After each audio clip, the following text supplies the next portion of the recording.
just because you're big or your family's big, it doesn't mean that you have to be. There is hope. Okay. I have tried making this video like 3 separate times, and it just keeps coming out to be too long of a video because there's so much history and so much experience that I want to incorporate so that you guys have as much information as possible. But I'm going to try to summarize it as best I can to help the most people. I got to keep that like ADHD brain in check of you guys. All right, just like jingle jingle, pay attention, listen.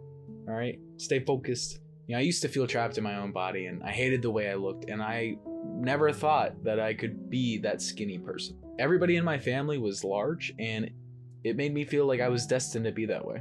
If that sounds like you, then jingle jingle, pay attention, because we're gonna get into it, and hopefully you can learn something. Learn from my mistakes. I'm gonna show you how and what to prioritize in order to lose weight comfortably. And together, we can break that generational mold. Welcome to Otto Tries Fitness. I'm Otto, and I've been 300 pounds 3 times in my life.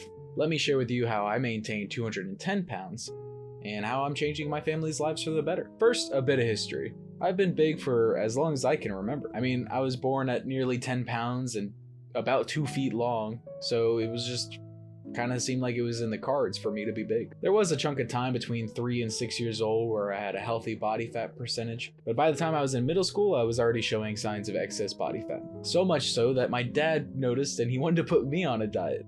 And I was actually weighing in 275 pounds in 7th grade while he was only 255, but still overweight. He even bought us a pair of matching running shoes that we could use to go jogging around the neighborhood at night. He ended up replacing a lot of the foods that we ate, like pastas, pizza, mac and cheese and sausages, with whole grain foods like whole wheat bread, whole wheat pastas. A lot of those foods that you see on like health magazine covers. The only problem is, while his intentions were good, the overall effect on my caloric intake was negligible. In some instances, these whole food counterparts were actually more calories than what we were eating before. But by 8th grade, I was living with my mom, and I remember the day I stepped on the scale and it read 297.8 pounds.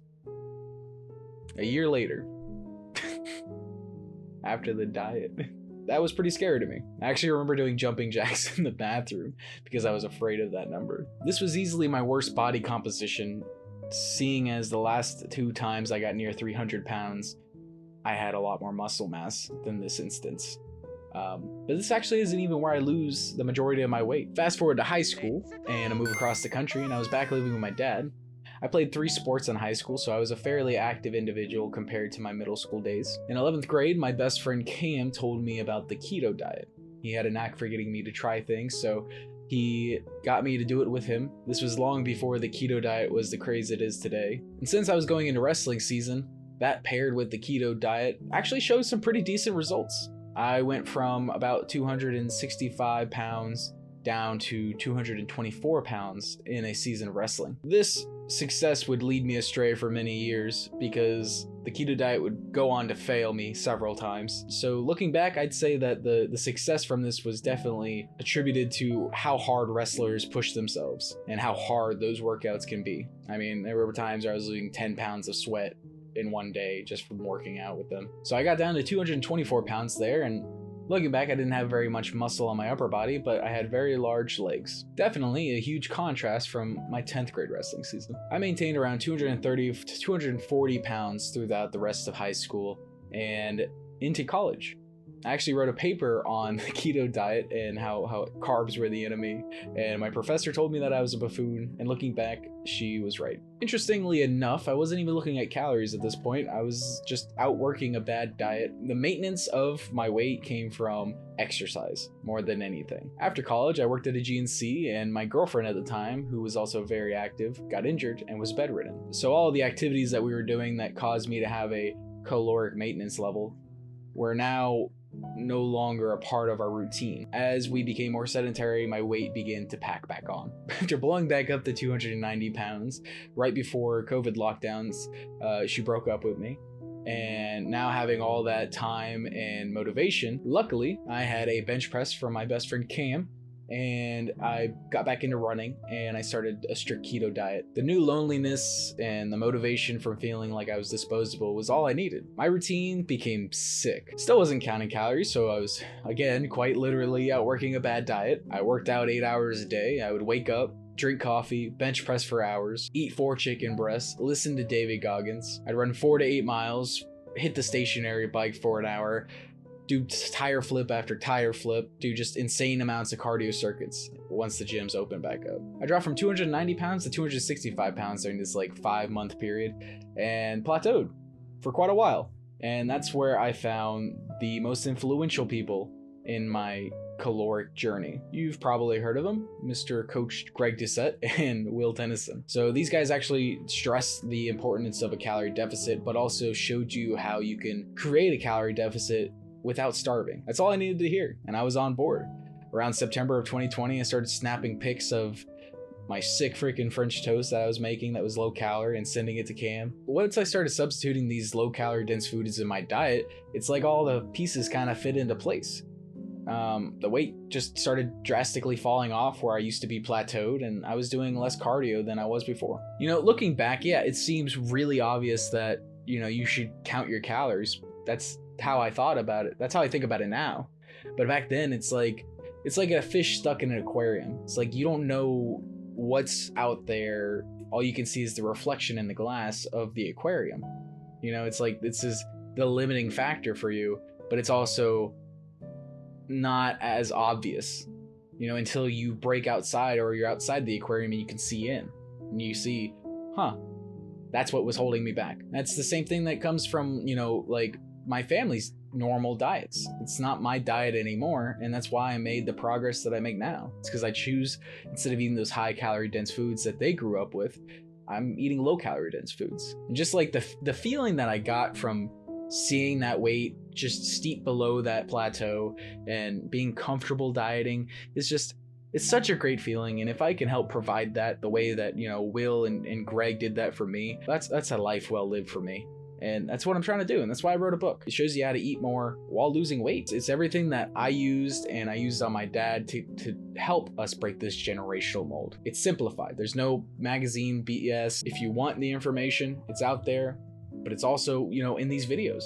So watch plenty of the videos. But if you want something that's simplified and easy to understand and can help you break that generational mold, it's right there. After the puzzle pieces fit together and I started making lots of low calorie dense foods, I went from 250 pounds to 225 pounds in a matter of 4 months. I lowered my cardio and I actually injured my knee at this time, so I had to start walking more than anything now. Cam and I actually set up a competition 8 months prior to see who could get down to 225 pounds first, and I had just won that. He fell off the wagon because he got sick. We're actually doing a video series with him getting back into shape. If you want to check that out and support him, he's doing an amazing job. We're having lots of fun doing different challenges. It's super sick. Go show him some support, show the channel some support. Oh, I got the trophy. The deal was that the loser got to pick out the trophy. So yeah, that's the trophy. It's very phallic. I can't show it, I don't think. Anyways, thanks, Cam. I was 225 pounds and I was doing a shit ton of cardio and running a lot, hitting the stationary bike a lot, and I look great. Don't get me wrong, this was the leanest that I had been in my life as far as I can remember. So I was very happy with it. But then I got injured and I couldn't do as much running. Yet now I'm 210 pounds and I do very little running, mostly just walking. I eat 2,400 calories a day and I'm able to maintain 210 pounds. What changed? So I actually injured my knee, so I wasn't able to do the enormous amount of biking and running that I used to. So I had to find a way to make up for it. And it's kind of a blessing in disguise. My knee's still injured. Just basically took the low calorie dense principles and I extrapolated them. And I was like, how can we fit this into every nook and cranny of my diet? And then I started walking. And I figured out that that could be a way to make up for cardio and increase your deficit quite a bit. So now my routine is I eat mainly low calorie dense foods. And then every now and then I go out for a meal. But I like my low calorie dense foods because I like to eat them. I like the volume. I just fall back on that naturally. It doesn't even feel like work. It doesn't feel like a diet. It's just, this is my normal, and it's what I like. You know, I love eating 8 pounds of food a day. That's what I like to do. That's why I was fat before, because I like to eat a lot. I also try to get around 12 to 14,000 steps in a day, and I'm able to maintain this weight while eating around 2,400 calories. But that 2,400 calories comes from like 8 pounds of food. So it doesn't feel like a little bit. I mean, I haven't been this weight since like 6th grade. I mean, I never would have thought in my wildest dreams that I could not only be this weight, but have abs and not be hungry. I didn't even think I could have abs. Once you get outside of that aquarium, you can see the rest of the aquariums. You can see the rest of the environment. And it's like, oh, I can do this. And you can do it too. You just have to look beyond your environment and the environmental factors, like what your family normally eats, because that's not the only way to do it. So if you are struggling with weight loss, my advice to you is to prioritize calories. Track what you're eating, find low calorie substitutions, and substitute them in. I mean, this could be as simple as a pasta sauce, maybe switching brands. When I go through the store, I look at the brands and there's like, it can range from the same volume serving being like 90 calories to 30 calories. So I go with the 30 calorie one and I get the same volume. 60 calories will add up over time, and it will create a deficit on a large scale. So if you think about it, after a year or so of switching 60 calorie pasta sauce, you know, let's say you eat pasta every day. You know, that's 60 calories less every single day. That could be almost 22,000 calories a year less than what you would normally eat if you just didn't switch your pasta sauce. It's that simple. One ingredient. 22,000 calories less in a year. And if you want some other good examples of what good substitutions look like, go check out my video with my dad where we just show what he ate and changed to lose 50 pounds in 5 months without any exercise. And I hope you learned and understand that just because you're big or your family's big, it doesn't mean that you have to be. There is hope. I hope you learned something from this video and that maybe you got some motivation to make that change or start calorie counting. Remember to check out my other videos, and if you like fitness tips and challenges, subscribe. We're gonna have a lot of challenge videos and a lot of videos with Cam. And as always, be conscious of your calories.